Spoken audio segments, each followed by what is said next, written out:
Hello everybody and welcome to another episode, and in this episode we're going to consider composition and how you actually find a shot from the massive visual field that's around you. So I've come out to central London. I'm not far from Shaftesbury Avenue, and I'm going to just wander around and see what presents itself.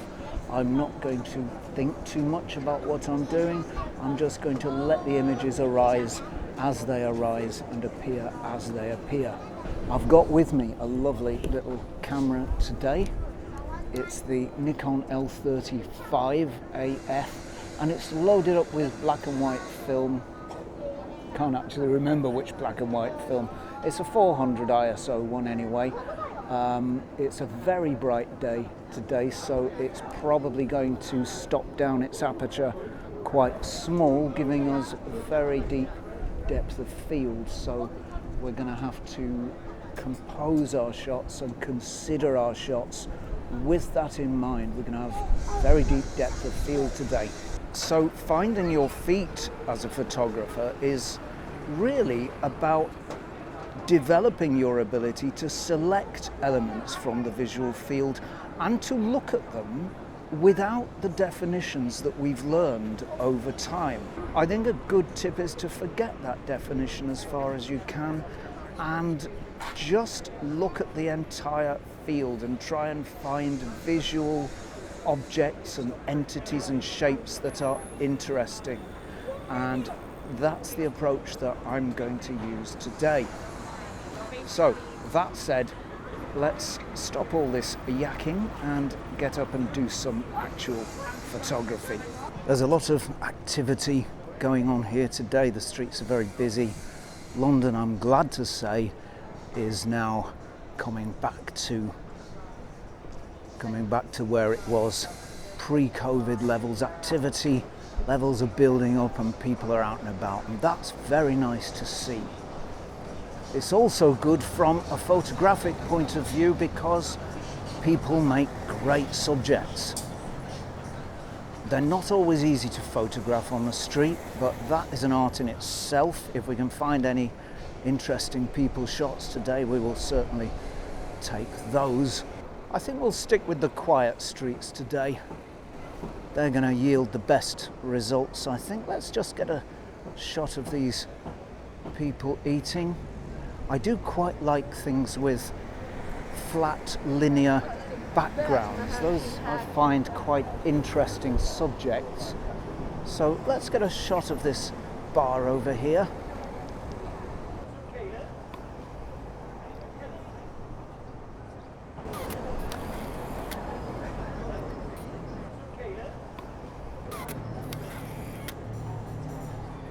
So we never really know what will make fantastic images and what won't. Sometimes it's quite surprising.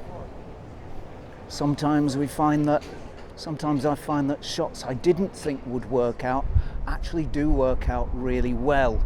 Here's a possibly interesting shot. We are in London after all, so perhaps I'm going to pretend to be a tourist today. Might make a good shot. Shot of the tower there. Let's see what that looks like on film. Sometimes the simplest of shots work well, and it's a good idea not to second guess yourself as you're doing this process. I think second guessing is really quite destructive. So I think this is a much better place for photo ops. Lots of people, and it's more relaxed as well. People are just sort of chilling along this street, and it has a nice relaxed feel, and it's exactly the kind of street that can give us some nice images if we're observant enough to notice them.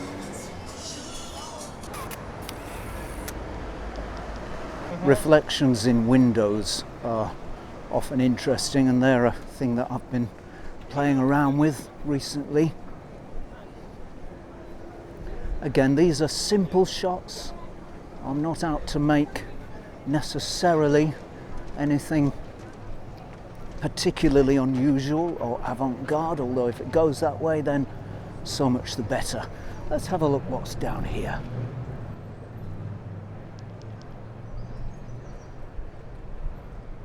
What can we see along this little street? Well, maybe the motorbikes might be interesting, perhaps. Let's have a look at those. We'll see what that looks like. This is such a nice, simple camera to use. It really is quite something. Point and shoot. Whoops. Point and shoot was never so pointy or so shooty as it is with this little camera. It's an absolutely fantastic little thing. Now I wonder if we dare photograph this. The graphics look quite interesting. Let's see what that looks like. Again, it may or may not be a fantastic shot. It may or may not even be a good shot. We just don't know. Now, because I'm interested in machines and engineering, I've seen a fairly interesting thing here. And that's this lovely Harley Davidson. Let's see if we can get a shot of its cylinders.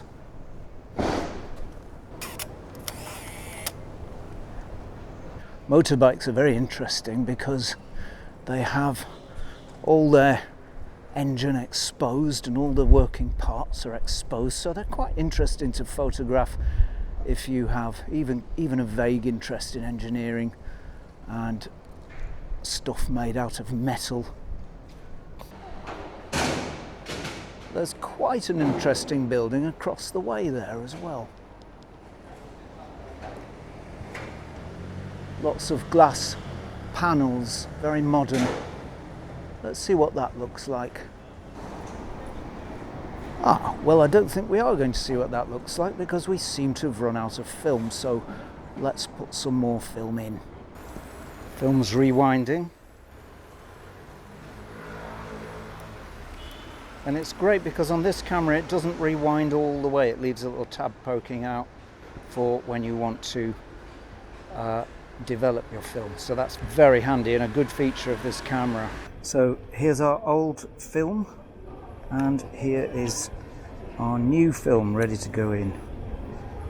It's I'm afraid it's slightly hip film we've got today. Lomochrome purple 100 to 400. Well, not sure how we shoot that. Let's get it in the camera first.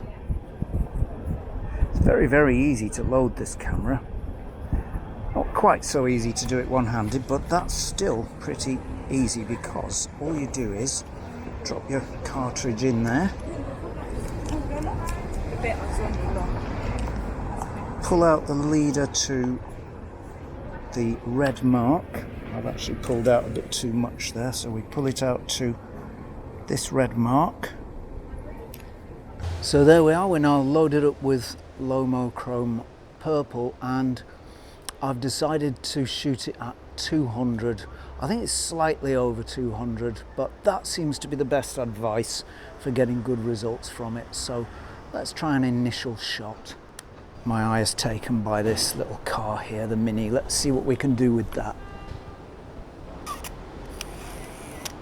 So there we are, that's shot number one. So as well as looking for locations and shots here, we're also testing this film out. I've not shot this film before. It's quite an interesting film. There are those who regard it as a slightly gimmicky film, and maybe it is, I don't know. Let's see how it works. There's a possibly interesting shot. Let's have a look at that.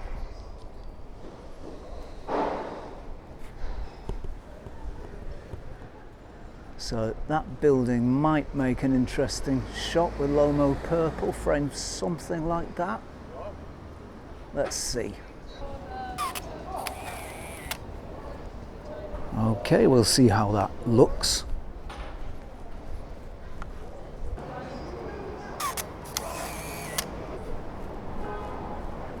Sometimes you can make some very interesting images of people. So there is quite a bit of interesting architecture up this road. It's not quite the place that I was looking for. Not quite a run-down, awful sort of place, but it is an interesting place nevertheless.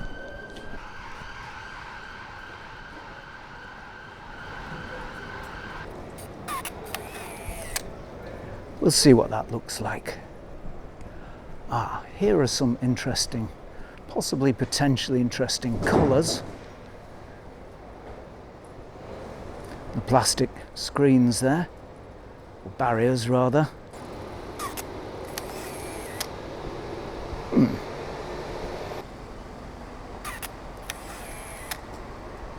Warning, parking suspension.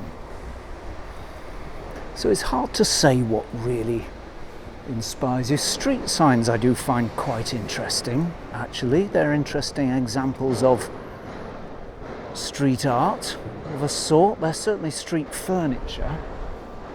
Let's go up this way, see where we get to.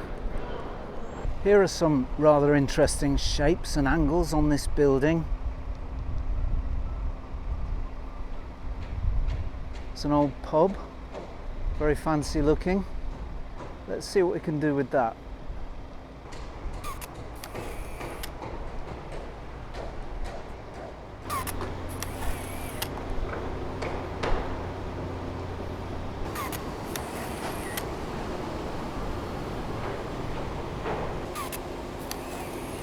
Sometimes compositions appear in the street, I find.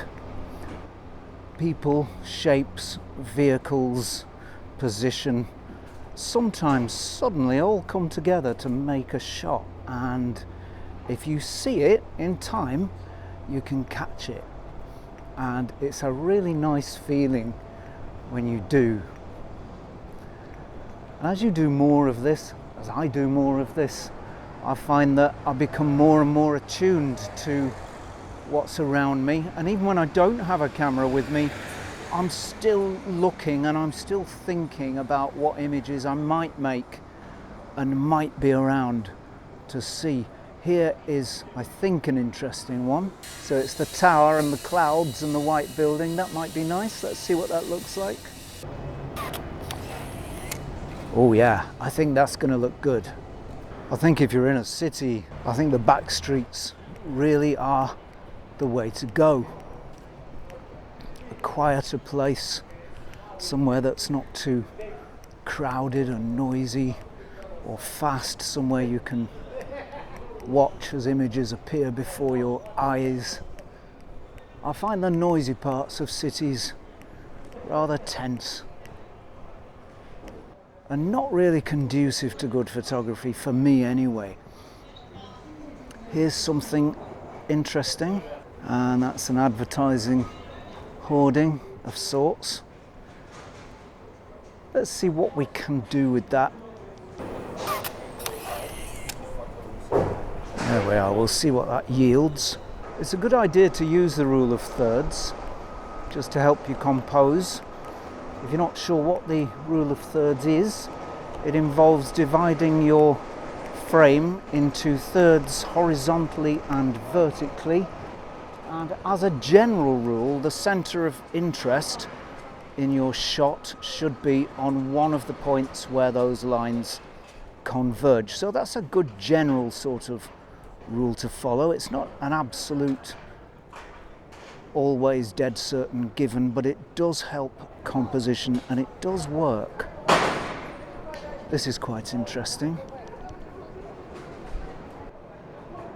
Flat shop front there with some old papers in it and the mural that somebody's done there. Let's see what we can do with that. Tricky to compose sometimes because I don't really like edges in a shot. I like the subject to be filling the frame as much as I can do. That's another good sort of guideline to follow, is to fill the frame with your subject as far as you can. Don't clutter your shot. But sometimes it's good to let the edges show. Sometimes it works. Sometimes it's the right thing to do. It really is just down to your intuition and your instinct at the time.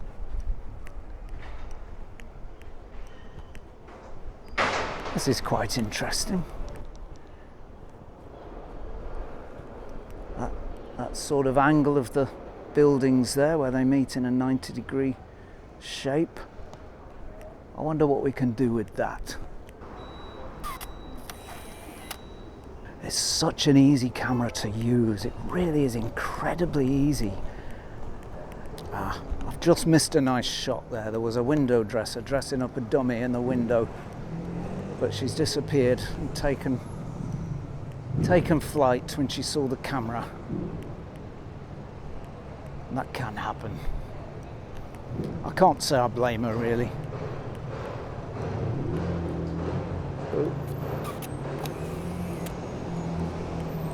Red Royal Mail van. There it goes. Haha. Let's go up this way, see what we can see. Actually no, let's go up this way and see what we can see. Slightly touristy street, a little bit noisy and crowded. Let's see if we can see anything worth seeing, which I'm sure we can.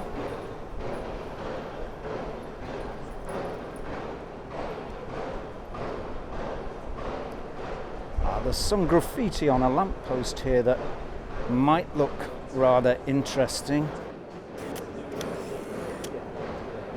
That might well make an interesting shot.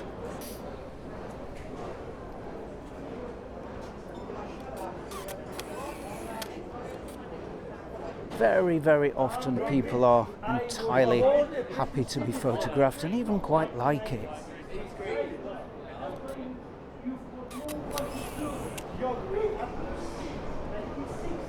I think it kind of tickles some people's vanity sometimes. And if you get a subject like that whose vanity is happy to be tickled, then we're on firm ground. Nice. It's really a question of thinking quickly and reacting quickly, having your camera at the ready. This camera is perfect, absolutely perfect for this job. It's single hand operation, it's very quiet, it doesn't draw attention to itself like some cameras do. It really is ideal for the job. I wonder how many shots we're at now. 28 apparently. Well, we're getting towards the end of that roll. Here's another subject I often find interesting.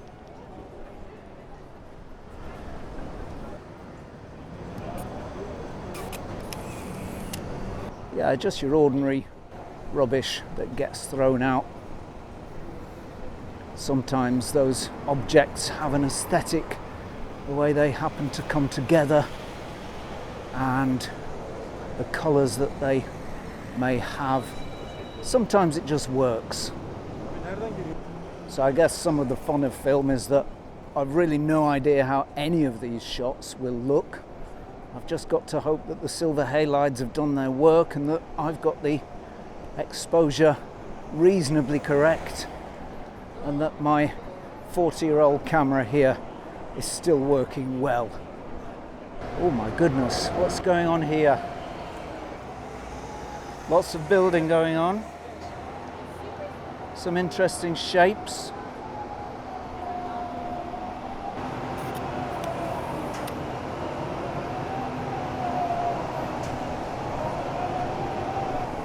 I think we'll slowly wander back towards the station.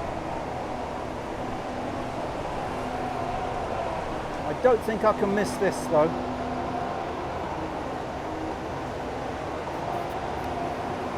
Whoa. That's quite something. Here's something that I think will make an interesting shot. Colours and shapes and forms. This sort of safe thing, whatever that is. I also think that might be our last shot.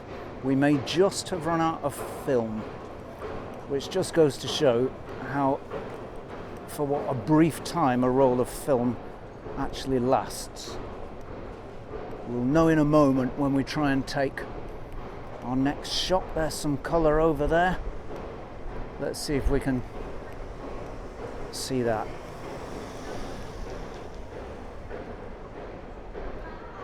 Plenty of colour there to look at.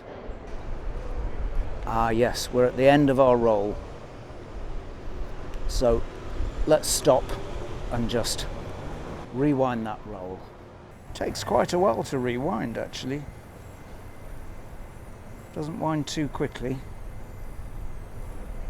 We can see the little bar there spinning as it winds. And there we are, that's stopped. So there we are, there's our day out shooting.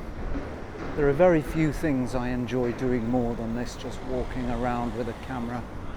And I've had a really nice walk around, and we've managed to get some, what I hope will be some halfway reasonable shots.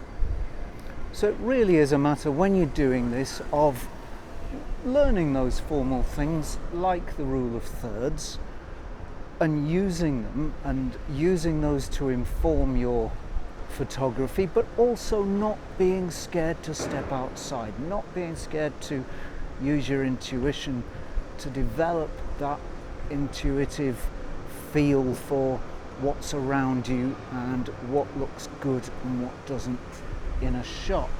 And the more you do this, the better you'll become at it. There really is no substitute for practice, practice, practice. Practice makes perfect, so they say. So, thank you very much for watching today. I've had a great time. I hope it's been useful and informative for you. Please don't forget to like, subscribe, and ring that jolly old bell before you go. And if you like the content on this channel and you'd like to help it grow and develop and support it, you can do that at patreon.com/Zenography. As always, thank you very much for tuning in. I really appreciate it, and I will see you next time for some more Zenography.